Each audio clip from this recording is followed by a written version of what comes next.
उसको जरा कड़वी दवाई देकर के भी स्वस्थ कराना होता है। भारत की आर्थिक स्थिति अच्छी बनाने के लिए कुछ कड़वे निर्णय करने चाहिए कि नहीं करने चाहिए?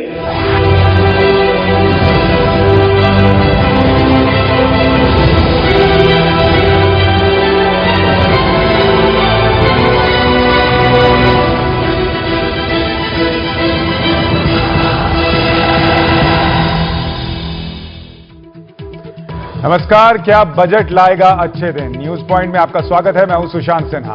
आज बात 10 जुलाई को आने वाले बजट की।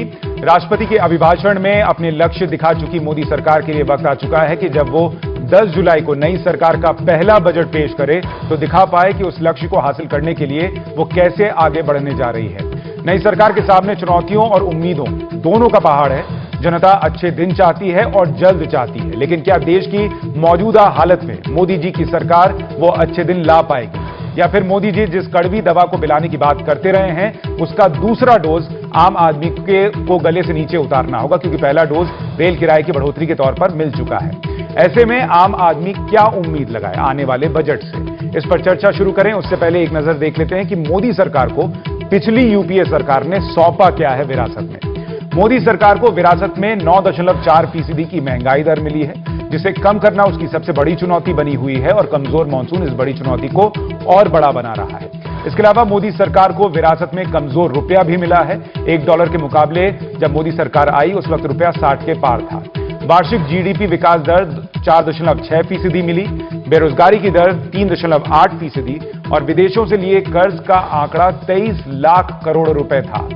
इसके अलावा बढ़ा हुआ बजट घाटा भी है। बजट घाटा मतलब सरकार जितना बजट में खर्च करती है और जितना टैक्स या दूसरे माध्यमों से पैसा हासिल करती है उसके बीच का फासला, यानी अभी सरकार कमा कम रही है और खर्च उससे ज्यादा करना पड़ रहा है।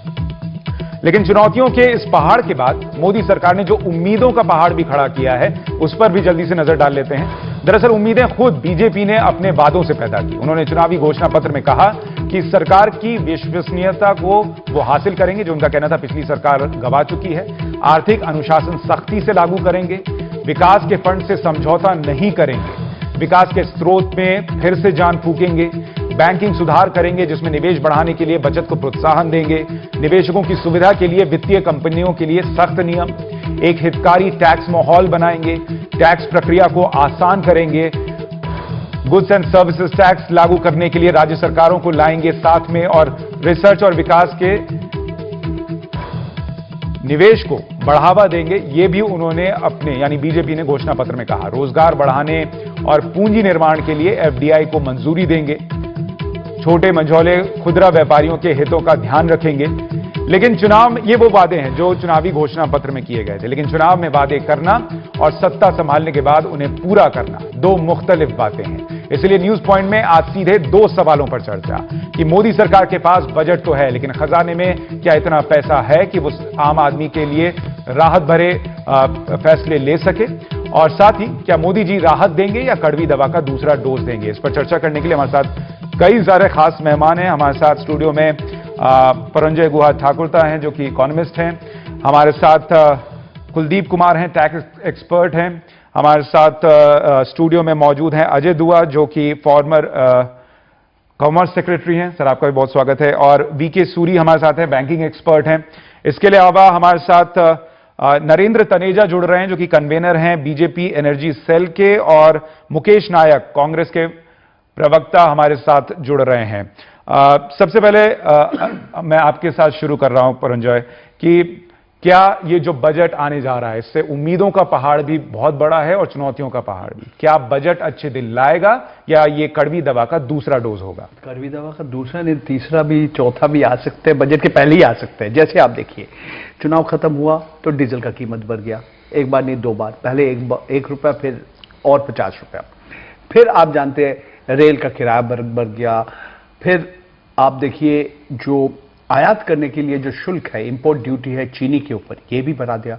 इसका मतलब है कि जिस समय इन्होंने बढ़ाया, देश के अंदर चीनी का दाम बढ़ने का एक संभावना है, और भी डीजल बढ़ने का एक संभावना है। अगर गैस का, प्राकृतिक गैस का भी अगर कीमत बढ़ जाता है तो इसका भी असर पड़ेगा बिजली के ऊपर और खाद के ऊपर। अभी तक जितना सरकार जितने सारे कदम उठाया, एक के बाद आप करवी दिवा खिलाए, ठीक है, अभी मोदी जी का लोकप्रियता सबसे ज्यादा है, ये हनीमून पीरियड चल रहा है, मगर मेरा लग रहा है बजट के पहले ही आधा बजट या आधा नहीं 80% जो आपका जो कठिन कार्रवाई लेना था वो उन्होंने ले लिया। दिक्कत ये है कि तो उसके बाद आप लोगों को कहा कि ये बहुत मुश्किल काम है, ठीक है, बजट जब आएगा तो लोग ताली बजाएंगे कि लेकिन दिक्कत ये है कि जब पिछली सरकार लोगों को यही कड़वी दवा पिला रही थी ये कहते हुए कि ये जरूरी है, तब आपने कहा कि आप डॉक्टर चेंज कीजिए, मेरे पास आइए, मैं आपको बेहतर स्वास्थ्य दूंगा, लेकिन अब आप प्रिस्क्रिप्शन चेंज कर दिया लेकिन दवा आप भी पिला रहे हैं। आपने डीजल की कीमत बढ़ाया, आपने रेल का किराया बढ़ाया और भी चीजों का खाद्यान्न का दाम बढ़ने का एक संभावना है, तो आप मुद्रास्फीति के ऊपर अंकुश कैसे लगाएंगे? हमें तो मालूम नहीं है, हमें लग रहा है कि आने वाले समय में मुद्रास्फीति बढ़ने का एक संभावना है। दुआ सर, ऐसे में सवाल ये कि क्या ये मोदी सरकार की मजबूरी है कि उनको ये फैसला लेना पड़े, या उनको ये बैलेंस रखना होगा कि ठीक है, उनको जो खजाना मिला है वो बहुत भरा हुआ नहीं मिला है, लेकिन उसको भरने और आम आदमी के घर में जो खजाना है, जो उसका अपना बैंक बैलेंस है, वो भी थोड़ा संतुलित रहे, उसको मैनेज करके चलना होगा। देखिए जी, अगर आपने अपनी अर्थव्यवस्था देश में ठीक चलानी है तो हमेशा आप चीजें पब्लिक को दे नहीं सकते, आप उतना ही दे सकते हो जितना आपके खजाने में आ रहा है। अगर आप अपने लिमिट से या अपने खजाने से ज्यादा खर्चा करते रहे तो उसका अर्थव्यवस्था पे हमेशा असर होता है, प्रभाव होता है। यही चीज हमने देखी कि बरसों पिछली सरकार ने देने पे ज्यादा बल दिया, लेने पे कम दिया। अब अगर कोई हमने भविष्य के लिए अपनी अर्थव्यवस्था को ठीक करना है, हमने अपना रेट ऑफ ग्रोथ जिसके बारे में आपने बात किया, एम्प्लॉयमेंट बढ़ाना है, तो हमें कुछ चीजें जो पिछली सरकार ने कई बरसों पहले कर देनी चाहिए थी वो करने की जरूरत है। आप भी ये मान रहे हैं कि इस बजट में कड़वी दवा ज्यादा पीने को मिलेगी? जी, जनता उम्मीद न लगाए ज्यादा? नहीं, मैं इतना ही कहना चाहता हूं सुशांत जी, सरकार हर चीज बजट में सरकार को डालने की जरूरत नहीं, सरकार कुछ बजट से पहले भी कर सकती है। रेल भाड़े के बारे में बात की गई, रेल भाड़े का निर्णय तो पिछली सरकार ने ले चुकी थी। पिछली सरकार ने नोटिफिकेशन इश्यू करने का पूरा 16 मई को तय कर लिया था, नोटिफिकेशन इश्यू हो गई थी, उसको विड्रॉ किया गया। इस सरकार ने क्या किया है? नहीं जी, जो आपने निर्णय किया था, जो बजट या अनुमान में आपने उत्पन्न रेलवे में रखा था, आपने भाड़ा बढ़ा के उतना अपने एस्टीमेट में रखा था। इस सरकार ने कल या 3 दिन पहले जो किया, बस उतना ही किया है जो निर्णय ले चुके थे।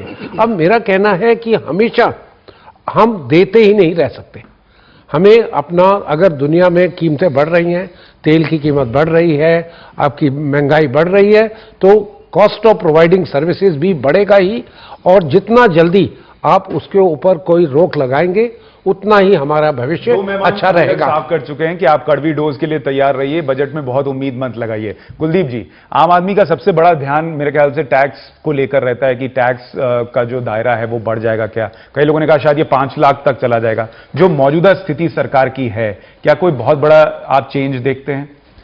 देखिए, जितनी महंगाई बढ़ेगी तो लोगों की उम्मीदें उतनी ज्यादा बढ़ेंगी कि उनको टैक्स रिलीफ में कुछ मिले, लेकिन सरकार को अपने खर्चे के लिए रेवेन्यू भी चाहिए। तो मेरे विचार में जो कि लोअर इनकम ग्रुप हैं उनको थोड़ी बहुत राहत मिलेगी। शायद ये 2 से 5 लाख नहीं होगा तो शायद 2.5 लाख या 3 लाख तक हो जाएगा, लेकिन उसी तरह ये जो अमीर लोग हैं उनके ऊपर टैक्स का दायरा बढ़ेगा। जैसे कि नहीं, क्योंकि पिछली दफा जब आप सरकार में नहीं थे तो आप इसे टैक्स टेररिज्म कह रहे थे, आप जब आएंगे तो 50,000 का दायरा बढ़ाएंगे, तो फिर आम आदमी को आपसे क्या मिला? देखिए, बिल्कुल आप ठीक कह रहे हैं, लेकिन जब तक महंगाई कंट्रोल में नहीं होगी तो आप ये देखिए कि इसका असर सबके ऊपर पड़ेगा। और अगर आप जो लोअर इनकम ग्रुप है, अगर आप 2.5 लाख मतलब कि 2.5 लाख या 3 लाख कर भी देंगे तो कुछ एक लोगों को राहत मिलेगी। अगर आप 2011-12 के आंकड़े देखें